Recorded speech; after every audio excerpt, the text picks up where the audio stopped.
What up, Johnny? What up, Victor? How you finished your project yet? Nah, I'm too lazy. I don't feel like it. Anyways, why won't you do it? Because I don't want to. Do it. Just get out of my house.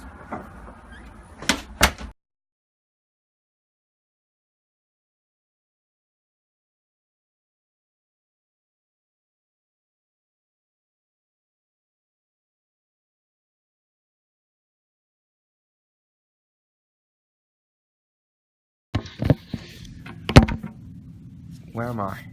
Wake up and get your notes out. It's right here. Victor, you better not be sleeping too. Okay. Write your name on your paper.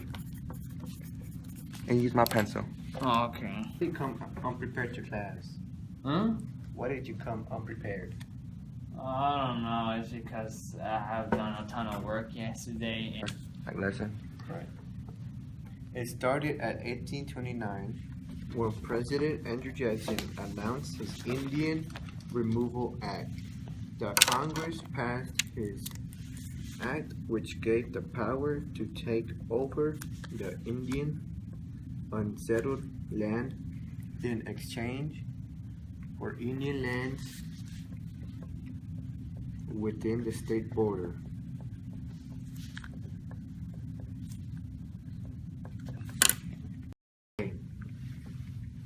You better pay attention. This is going to be on the test. Mm-hmm. Meanwhile, Samuel Worcester, he was a missionary to the Cherokee, translator of the Bible, printer, and defender of the Cherokee's sovereignty. His purpose was to bring the theology of Christianity to the Cherokee and to learn their culture. So Samuel Worcester created the first Native American newspaper. Hey, don't pay attention to him. Look over here. Cherokee Phoenix, which was Cherokee and English. This was prepared and distribute the goals and subject matter of the Phoenix to help their Cherokees people.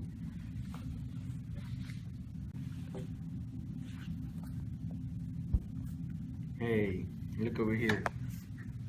At the end of this, we have a fun fact. Pretty lit. But the problem began when the state of Georgia arrested Worcester because he was charged with, hey, over here, don't look at him, residing within the limits of the Cherokee Nation without a license. He was arrested 3 times, and the last one was sentenced to 4 years of hard labor, but along other missionaries brought their conviction to the Supreme Court. Fun fact, when he got out of jail for the 2nd time, his daughter died of an illness. No coughing, I'm explaining something. When he got out of jail for the 2nd time, his daughter died of an illness, and guess what the state of Georgia did to recover? They gave him extra time in jail. Alright, this part is going to be on the quiz. Pay attention. Then the case began in 1832. The Cherokee Nation refused to give up their land and sued the state of Georgia. The Cherokee case, in which the Supreme Court of the U.S. determined that Indian nations retained certain rights of sovereign nation but did not enjoy the full powers of a sovereign nation. 5%. Alright. So, the state of Georgia didn't have the authority over the Cherokees. Despite the fact that the Cherokees' land was part of Georgia state borders, only the federal government has the authority to do this. So the Cherokees won the case, but unfortunately, they lost their land and were forced westward along what is known as the Trail of Tears. Hey, this is going to be on the quiz. Because Andrew Jackson refused to enforce the court order. Alright, pop quiz. Hell no.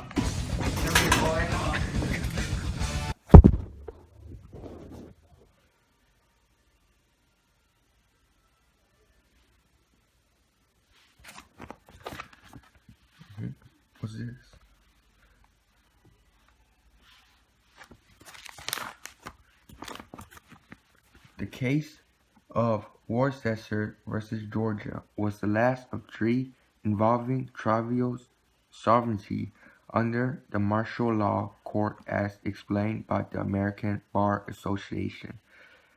In a time political upheaval regarding tribal sovereignty during the presidency of Andrew Jackson, the U.S. Supreme Court issued three rulings narrowing power over tribal land.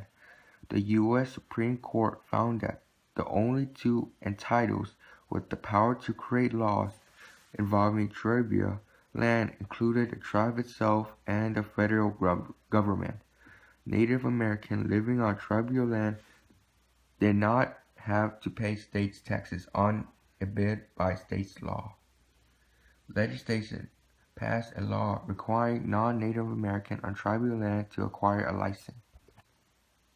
Approximately 10 hours later. What now, Johnny? What is it? I got a good idea. What idea? It's a great idea, but I'm thinking you could be in there.